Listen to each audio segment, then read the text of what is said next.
안녕하세요. 저는 막 이혼 소송 승리를 마치고 이 승소의 기쁨을 공표하기 위해 글을 쓰게 된 이혼녀입니다. 앞으로 제 앞에 서류를 뗄 때면 이혼이라는 오점이 찍히겠지만 저는 그게 그렇게 행복할 수가 없어요. 남들이 제 인생의 혀를 끌끌 찰지도 모르겠죠. 하지만 제게 이혼줄은 단연 승리의 표식이기도 합니다.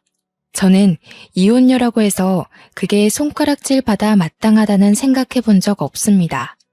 제가 그런 부분에서 많이 접할 수밖에 없는 직업을 갖고 있어서 그럴지도 몰라요. 사정이 어떻든 간에 저는 상처를 딛고 새 삶의 기회를 얻은 이혼녀들의 사정을 모두 응원합니다. 제 스스로 가정하고 있는 제 가게의 단골 손님들이 축복해주고 있는 성공 스토리를 들려드리도록 하겠습니다. 저는 키즈 카페를 운영하고 있는 사장입니다. 제 매장은 기업이 아닌 개인 사업이라서 다른 키즈 카페 치고는 작은 규모예요. 그래도 다른 키즈 카페와 다른 점이 있다면 우리 카페에는 토끼 공원이 있다는 겁니다. 키즈 카페가 단층 건물로 있는데 거기 옥상에 제가 토끼 공원을 만들어 놨어요. 다른 매장과 차별을 두기 위한 저만의 고유 개성이었죠. 당연히 제 카페가 처음부터 장성했던 건 아닙니다. 몇몇 손님들의 후기로 SNS로 오르더니 어느 순간 확산돼서 예약으로 받아야 할 정도로 쭉쭉 성장해온 거예요. 첫 사업치고 성공적인 결과였어요.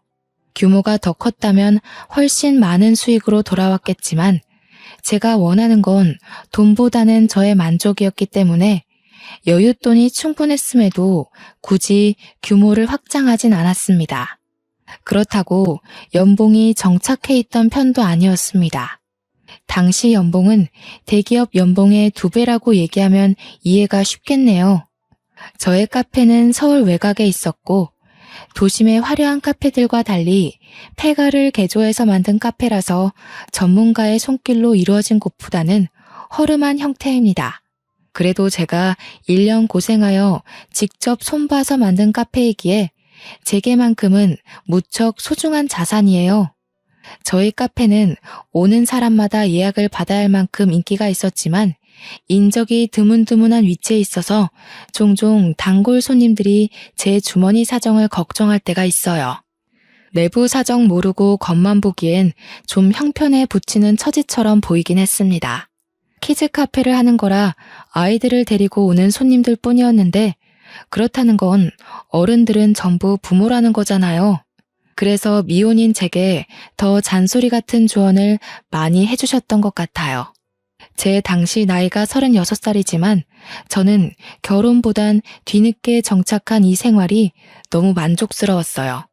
해서 손님들 그렇게 물을 때마다 형편에 부치지 않을 만큼만 잘 먹고 살고 있다고 말하기 일쑤였죠.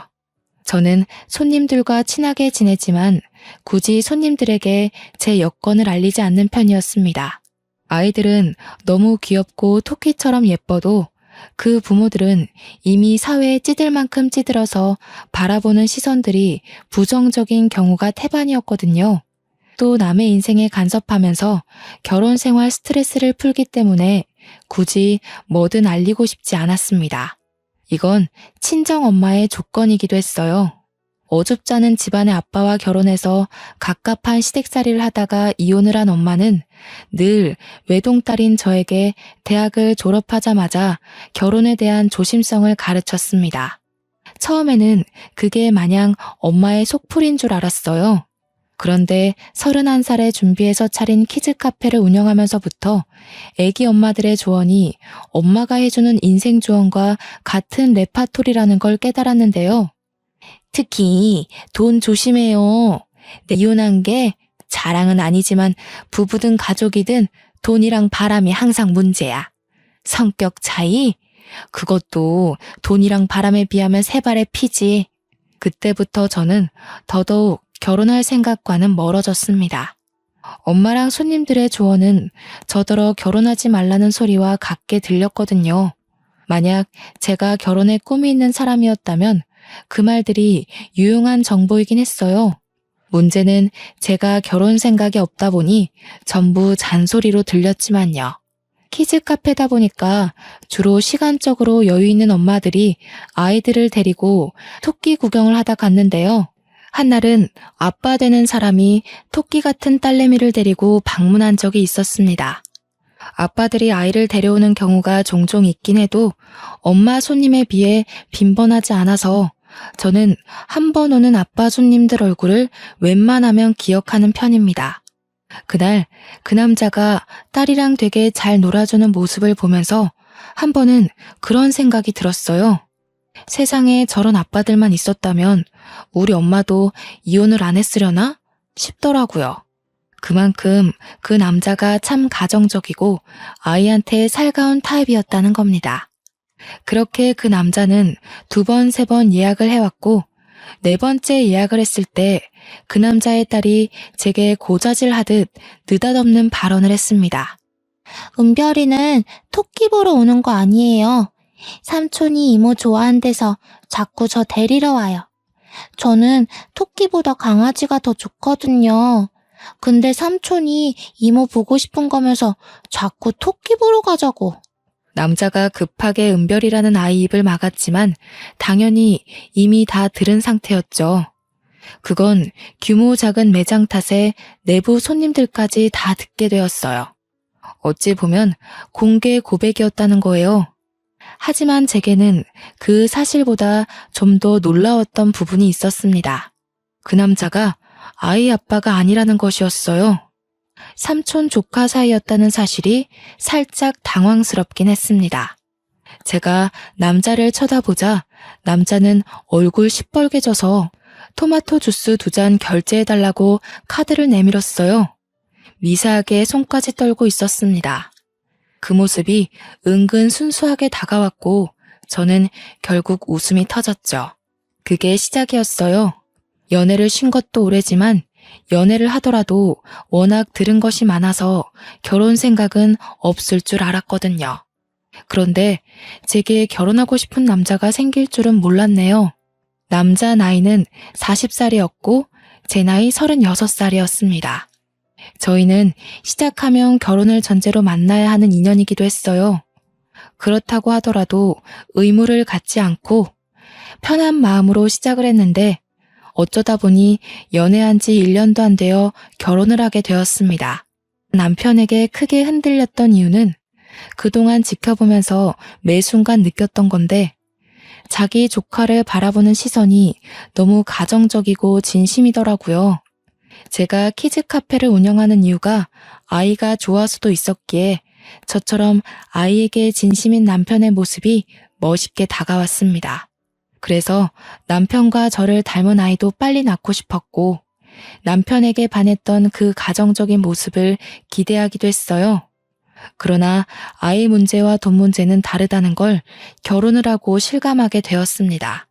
결혼 조언을 많이 듣고 보는 관점이 넓어진 저에게도 이렇게 결혼 생활에 문제가 생기는데 아마 결혼 생활에 문제없는 부분은 없지 않을까 싶네요. 남편이 달라졌다고 느꼈던 첫 번째 이유는 바로 소비 부분 때문이었습니다. 결혼하기 전에는 남편이 기를 쓰며 제게 돈을 쓰자고 했고 제가 결제하는 걸 다 맡고서 무조건 자신이 사겠다고 했거든요. 그런데 저를 다 잡은 물고기라 여겼던 건지 결혼하고 1~2달 뒤 슬슬 내빼기 시작하더라고요. 딸기 먹고 싶다. 자기 나 딸기 좋아했던 거 기억나지? 작년철에 자기가 사다 줬었잖아. 이번에는 마트에 딸기가 좀 빨리 나왔더라고. 일 끝나면 같이 마트 갈래? 아, 딸기? 요즘 딸기철 아니라서 비쌀 텐데. 여보 가게에 딸기 주스 팔지 않아? 거기 딸기 재워놓을 거 아니야. 그거 먹지 그래? 무슨 소리야. 손님한테 파는 걸 내가 먹으면 장사는 어떻게 하겠어? 바쁜 거면 그냥 나 혼자 다녀올게. 마트 가는 거 어려운 것도 아닌데 뭘. 미안해. 오늘만 그렇게 해주라. 사실은 오늘 회식이 있거든. 이게 갑자기 잡힌 거라 내가 미리 말 못했어. 다음에 내가 맛있는 거 사줄게. 남편 직업은 초등학교 선생님이었습니다. 초등학교 퇴근 시간은 중고등학교 선생님들과 달리 조금 이른 걸로 알고 있어요. 심지어 남편은 짬이 찬 교사였기 때문에 퇴근 시간을 4시 반 전후로 조정도 할 수 있다고 알고 있습니다. 저랑 연애할 때도 남편은 초등교사였고 키즈 카페 손님 중에 초등교사가 있어서 잘 알아요. 회식을 하더라도 4시에 저녁 식사를 시작하진 않을 것 같은데 중간에 시간이 비지 않나 싶지만 제가 남편 직장에 대해 자세히 아는 입장이 아니라서 별 말을 할 수는 없었어요. 괜히 긁어부스럼 만들고 싶지 않았기에 처음에는 그러려니 하며 몇 번 넘어가 줬습니다. 이제 저희는 부부니까 남편이 연애 때처럼 제게 펑펑 쓰길 바랐던 것도 아니라서 미래를 위해 아끼자고 좋게 생각했죠. 남편이 한 번씩 서프라이즈로 이벤트를 해줬기 때문에 저한테 사랑이 식어서 돈을 안 쓰는 거라고는 생각도 못했습니다. 그런데 제가 임신을 하고 가게를 쉬면서부터 남편의 숨겨진 이기적인 모습이 드러나기 시작한 거죠. 아이를 준비하려고 했던 게 아니라서 갑작스럽긴 했으나 저는 기뻤습니다. 당연히 아이를 좋아했던 남편도 우리에게 찾아온 축복을 기뻐할 거라고 생각했어요. 그러나 초음파 사진을 받은 남편의 반응이 시금털털한 거 아니겠습니까? 순간 그 얼굴에 서운한 걸로 모자라 실망스럽기까지 했습니다.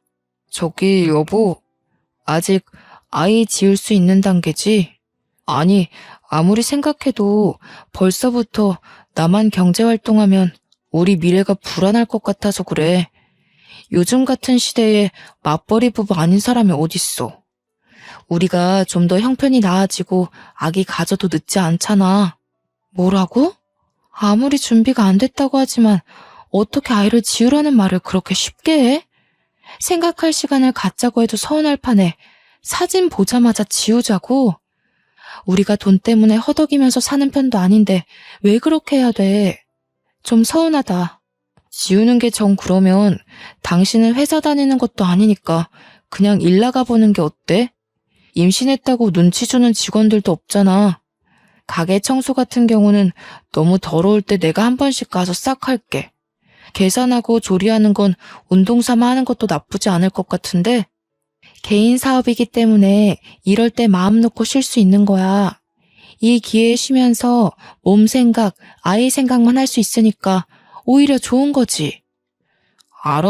알지. 근데 내가 혼자서 생활비 대줄 만한 형편은 아니라서 그래. 내 사정 알잖아. 신혼집 때문에 빈털털이 된 거. 남편이 초등교사라 벌이가 좀 되지만 그간 모아둔 돈을 저와 같이 신혼집 사는데 써버리는 바람에 당장 돈이 없다고 했습니다.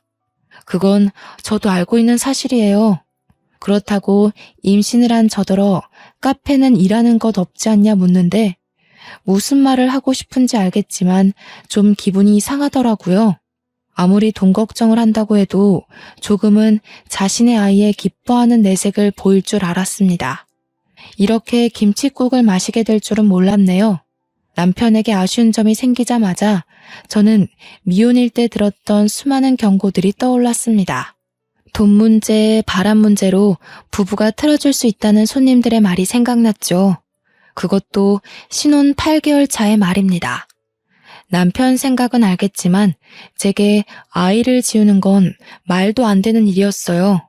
남의 뱃속 아이까지 소중히 바라보는 제가 제 안에 생긴 작은 생명을 어떻게 꺼버리겠습니까? 제가 돈이 없는 사람이 아니었기에 저는 남편의 의사를 다 거절할 수밖에 없었습니다. 그래서 남편한테 내가 모아둔 돈 있으니 일 안 하는 동안 생활비 안 줘도 된다고 했어요. 그래? 당신 신혼집 돈 보태는 것도 대출하지 않았어?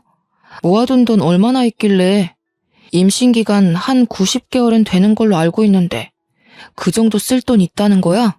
그냥 쓸 만큼은 있어. 생활비로 당신 신경 쓰이게 하는 일은 없을 테니까 애 지우자고 하지 마. 부부끼리도 빚지고 살면은 안 된다고 하더라. 나한테 들어가는 돈은 내가 알아서 할게. 대신 산부인과 검사는 같이 가줘야 돼.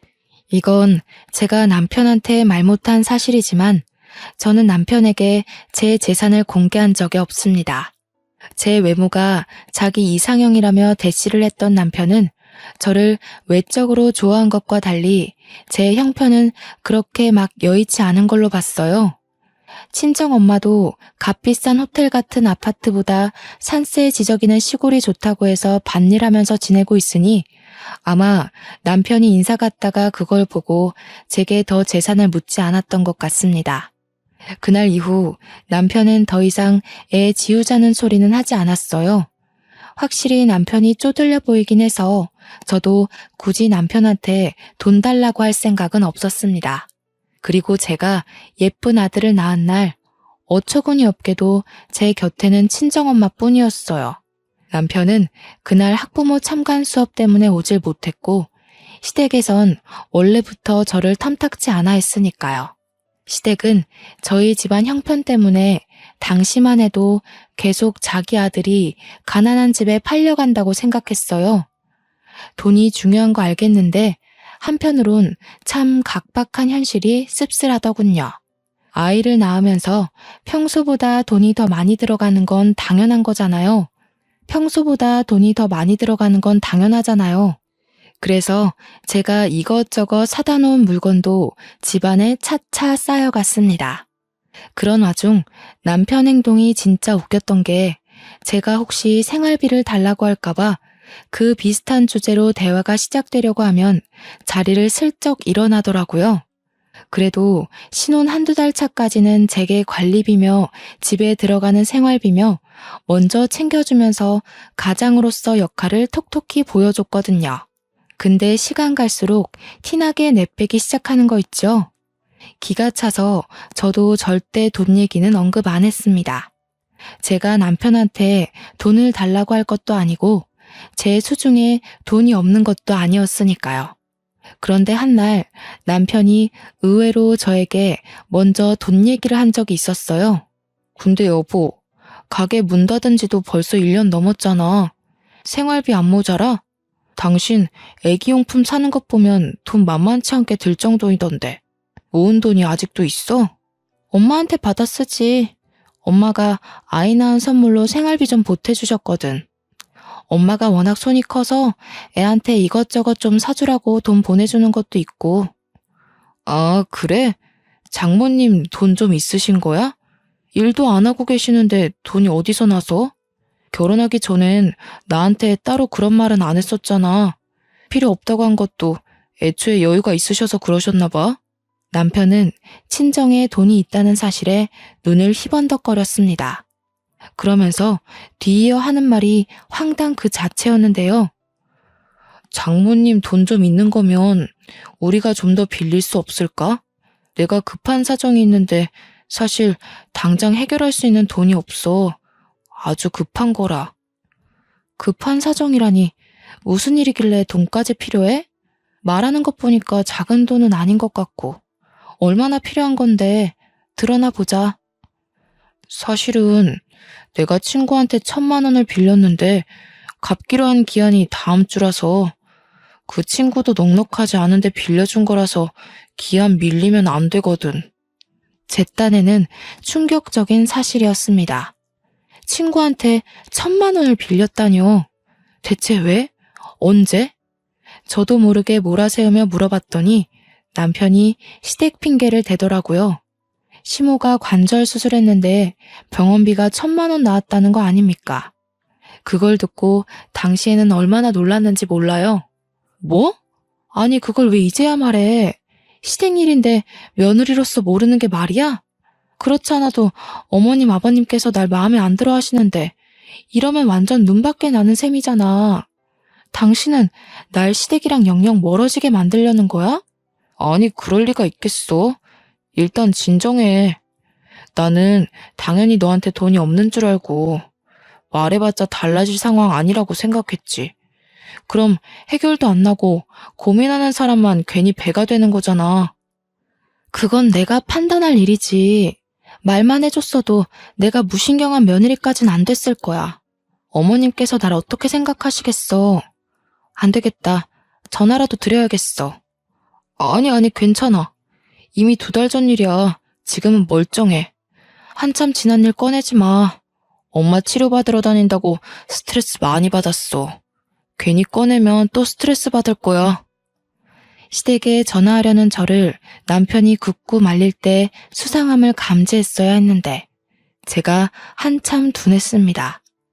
저는 의심할 생각도 않고 결국 친정에 말해서 돈 빌려주겠다고 했더니 남편이 금방 화색이 돌며 고맙다고 안아주더군요. 그날 집안 청소랑 식사 준비까지 다 해주며 간만에 연애 때의 모습을 보였습니다. 그날 이후로 저는 연년생 딸아이를 갖게 되었어요.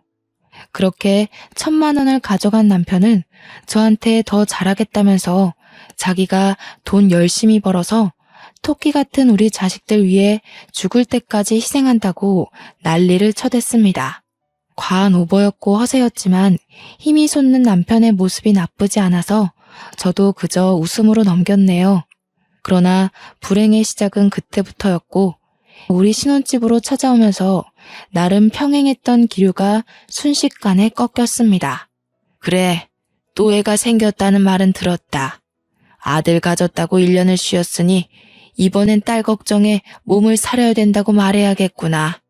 정말로 일을 계속 쉴 생각이니? 아무래도 그래야 될 것 같아요. 원래 석현이 2살 정도 되면 다시 출근하려고 했는데 이렇게 돼버렸네요. 배부른 몸으로 석현이 보면서 일까진 어려울 것 같아서요. 내가 뭐 하나만 물어보자. 오해하지 말고 들으렴. 혹시 일부러 그런 건 아니지?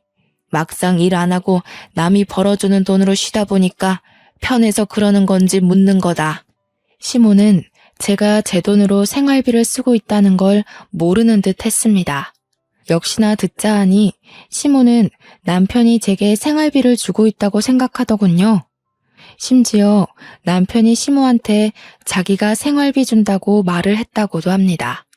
어머님, 저 남편한테 생활비 받아본 적이 없어요. 그건 제가 임신하기 전도 마찬가지고요. 저희 맞벌이라서 생활비 딱 절반 내서 해결했어요.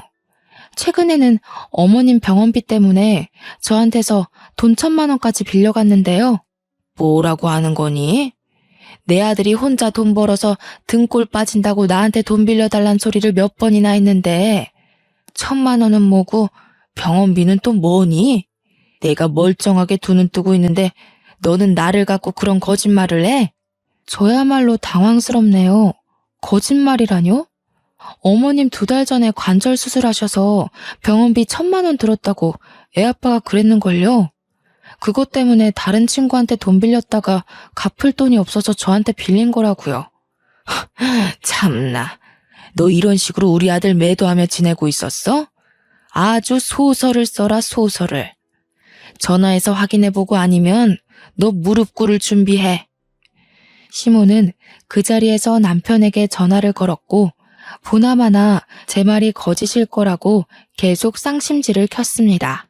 그러던 중 전화를 받은 남편은 시모가 묻는 말에 능청스럽게 시모 의견을 들어주기 시작했어요.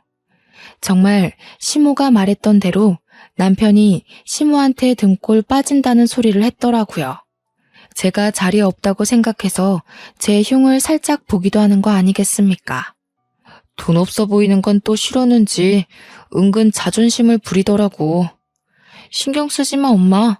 잠깐 받아주면 괜찮아져. 아무래도 산후우울증? 그런 건가 봐. 남편의 태도에 충격을 받은 저는 당장 시모의 전화를 뺏어서 남편에게 물었습니다. 내가 이건 어떻게 이해해야 되는 거지? 당신 허언증 있어? 아, 다른 변명 다 필요 없고 그래서 내 돈 1,000만 원은 어디다가 썼는데? 여보가 왜... 아니 그러니까 엄마가 하도 당신을 못 살게 구니까 내가 나름 엄마 이해시키려고 그냥... 아니 그보다 엄마랑 같이 있는 거야? 왜?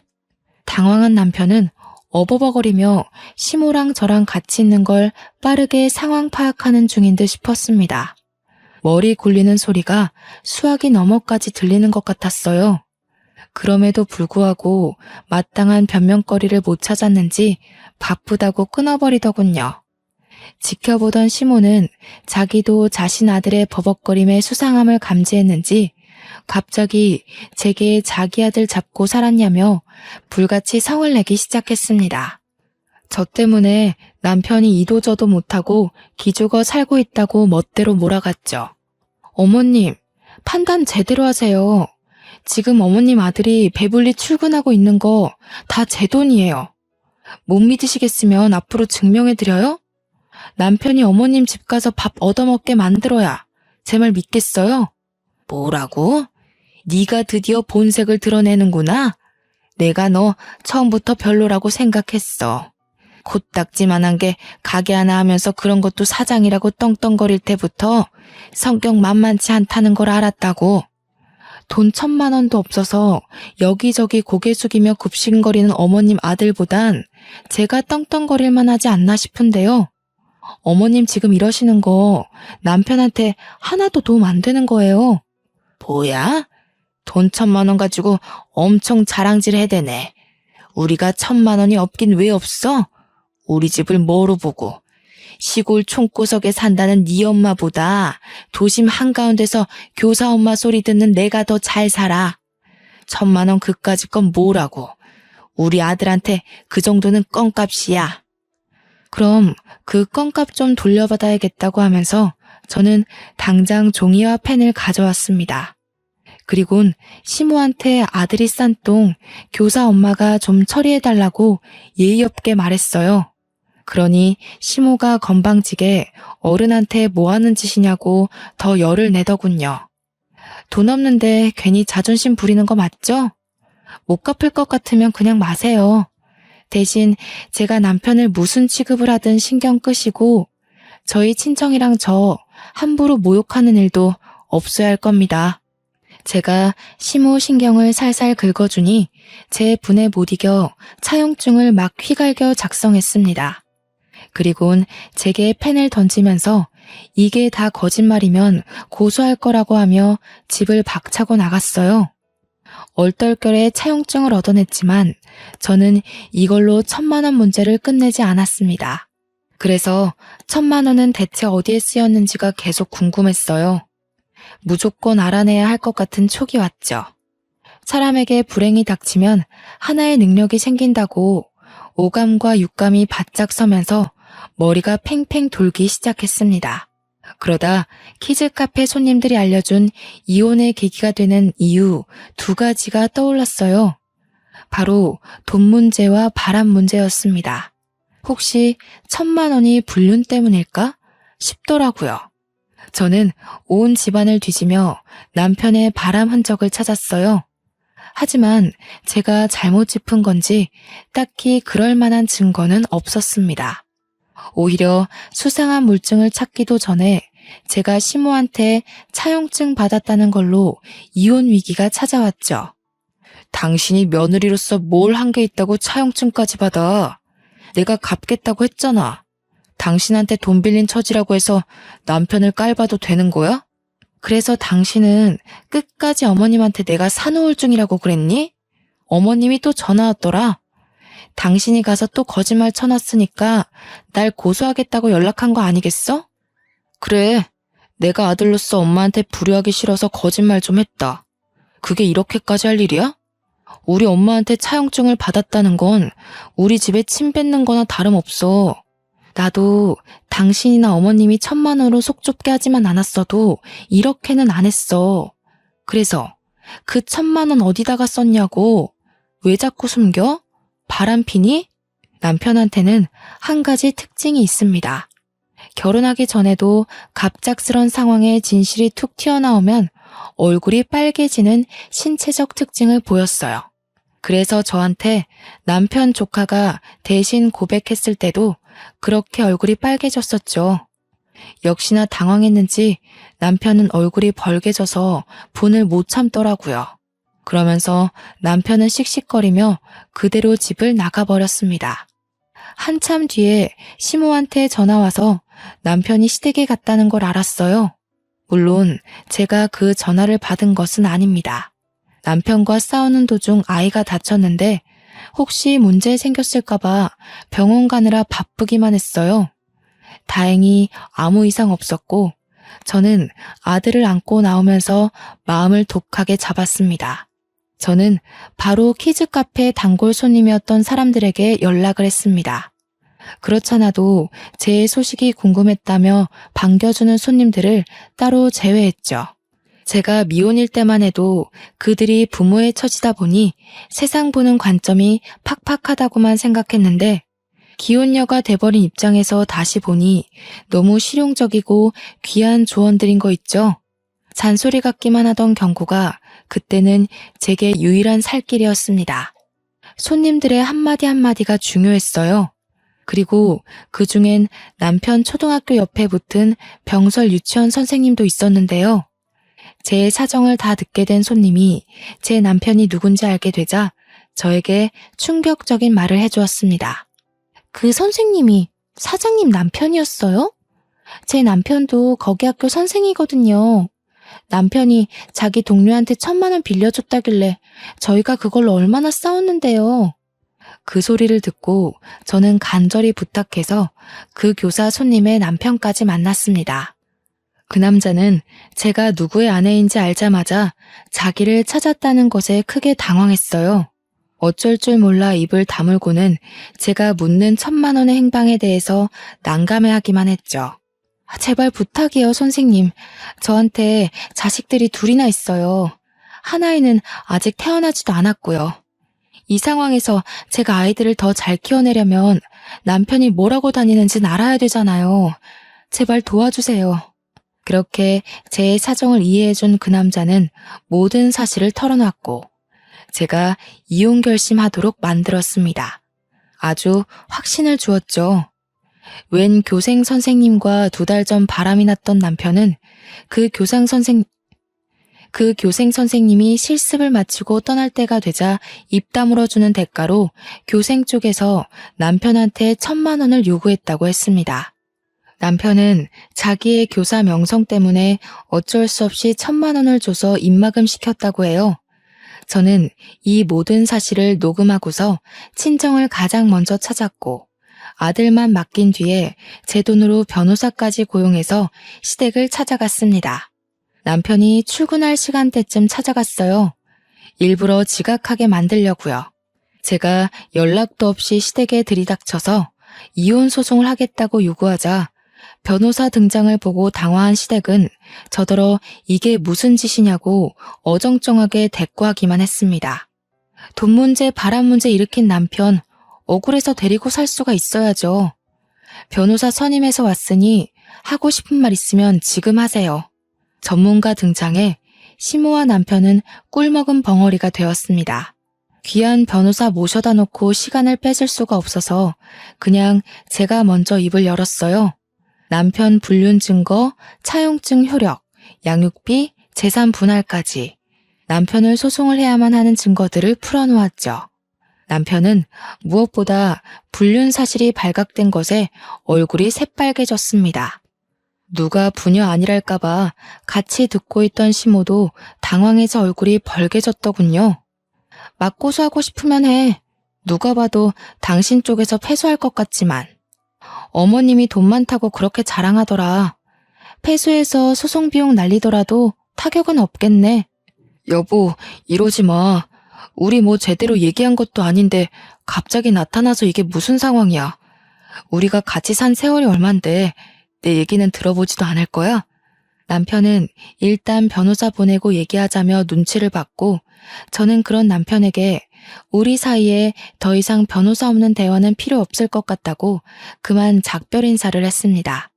그랬더니 시모가 제게 끝까지 건방진년이라고 욕을 하더군요. 그걸 뒤늦게 남편이 막아낸다고 애를 쓰느라 저를 쫓아오진 못했습니다. 저는 짐 싸들고 바로 친정으로 이사했어요.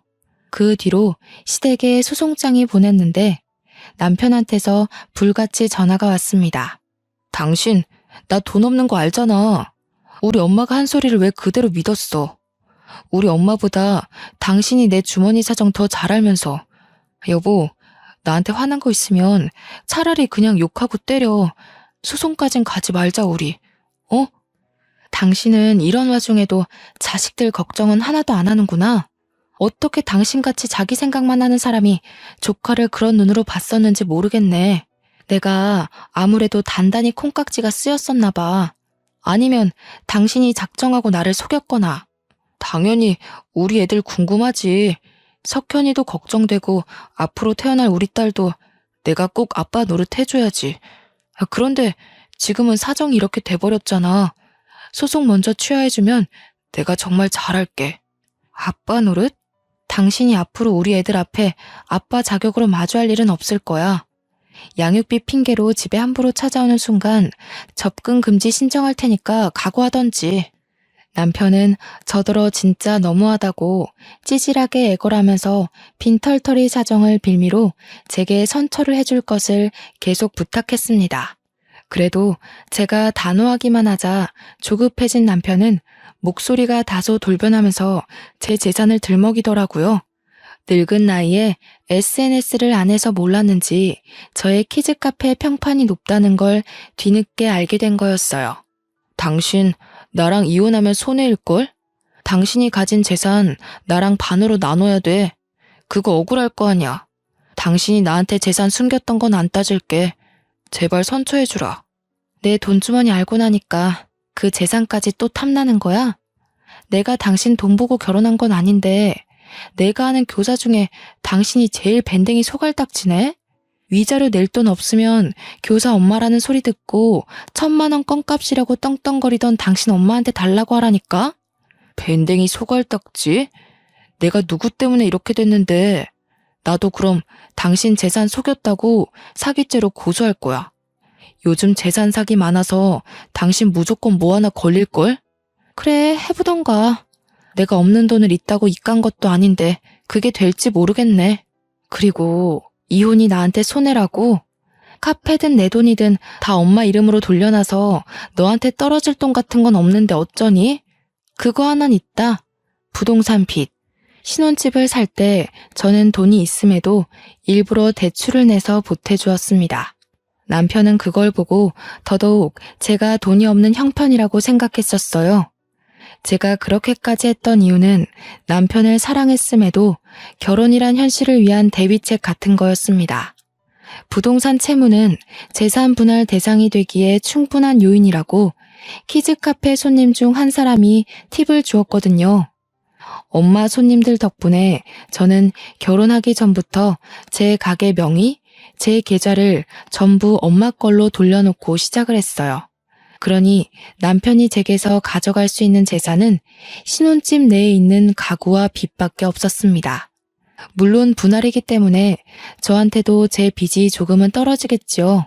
하지만 그 정도는 저한테 껌값인 수준이라 아마 화살은 남편에게 다 꽂힐 겁니다. 소송을 준비하던 사이 저는 딸을 낳았고 몸조리해서 건강하게 법원을 출석했습니다. 당연히 이례 없이 승소를 했어요. 절망하고 있는 남편에게 가서 상간녀를 소송했다는 소송장까지 보여주었고 당신 또한 공무원 밥줄 끝났다고 마지막 숨통까지 짓밟아 주었습니다. 내가 결혼하기 전에 당신한테 얼마나 퍼줬는데 그건 그냥 꽁으로 받아먹고 내 돈은 전부 다 털털 털어가겠다. 정말 당신 이 정도로 이기적인 사람인지 몰랐어. 빚 떠넘겼으면 됐지. 상간녀 소송까진 할 필요 없잖아. 그러니까 왜 결혼 약속을 쉽게 생각했어. 나는 당신이 마냥 다 좋기만 한 줄 알아? 돈 문제엔 빚으로, 불륜 문제엔 사회 제명으로 복수를 해줘야 된다고 하더라고 엄마들이. 그리고 그 교생 선생도 알아야지. 선생이란 학생을 가르치는 것이지 학부모를 꼬시는 게 아니라는 걸. 그렇게 남편에게 똥을 뿌린 저는 그 똥덩어리에게 손을 털고 돌아섰습니다. 아, 그리고 시모가 저를 죽일 듯이 째려보고 있었는데요. 거기다 대고 제가 엄마 이제 강남 아파트로 이사 간다고 실컷 자랑을 하고 나왔네요. 저는 상간녀 소송까지 마친 후에 교육청 홈페이지에다가 남편의 불륜과 교생 선생이던 상간녀의 불륜을 모두 올려 공론화했습니다. 그것 때문에 공무원 품위 질서 위반으로 남편은 교사직에서 박탈당했고, 아직 대학생이던 상간녀도 얼굴이 다 팔려서 학교 어디에 재임하던 지옥 끝까지 불륜녀라는 타이틀을 달고 살게 되었어요. 그 뒤로는 안 봐도 뻔한 비디오지 않습니까? 교사 아들 뒀다고 동네방네 자랑해뒀던 시모는 아들 때문에 고개도 못 들고 다녔을 거예요.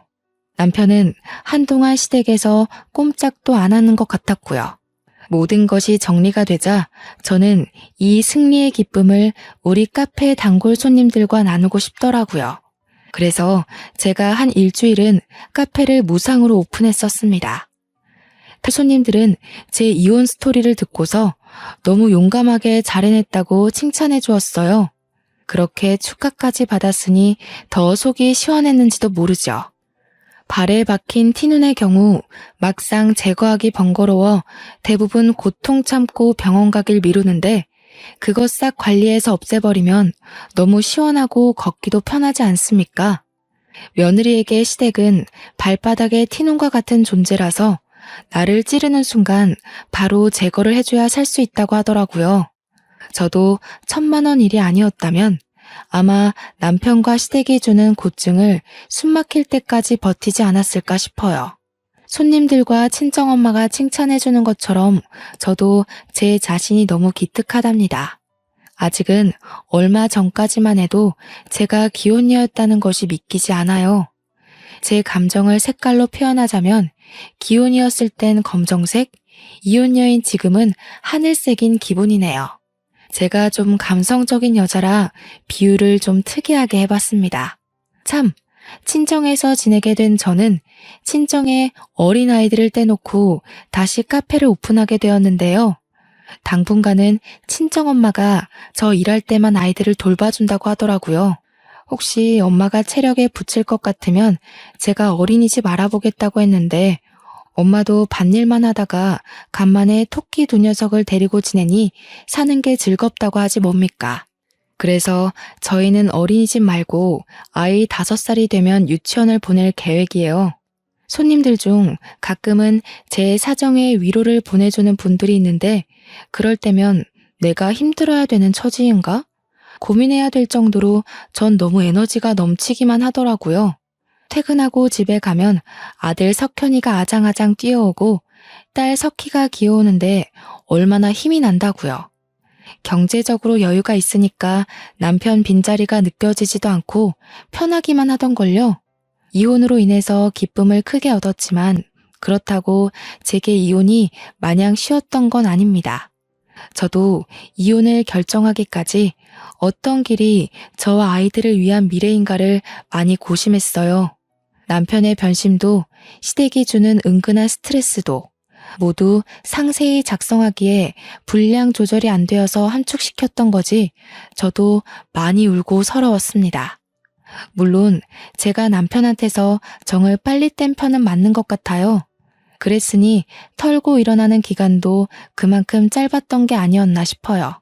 카페에 엄마 손님들을 통해서 결혼 스트레스, 이혼 스토리 등등 많이 들어서 결혼이 평생 꽃길이 될 수 없다는 걸 알고 시작했는데도 이렇게 제대로 쫑이 나버리니 웃음밖에 안 나옵니다. 역시 결혼에는 잘 살겠다는 마음의 준비가 필요 없고 오히려 어떻게 잘 끝을 볼까를 준비하는 게 나의 미래를 위한 안전장치가 아닌가 생각합니다. 이혼을 자랑처럼 썼다고 해서 이혼을 선동하는 것이 아니란 걸 꼭 이해해 주세요. 글을 쓰는 시간 동안 너무 즐겁고 두근거렸습니다. 들어주셔서 감사합니다.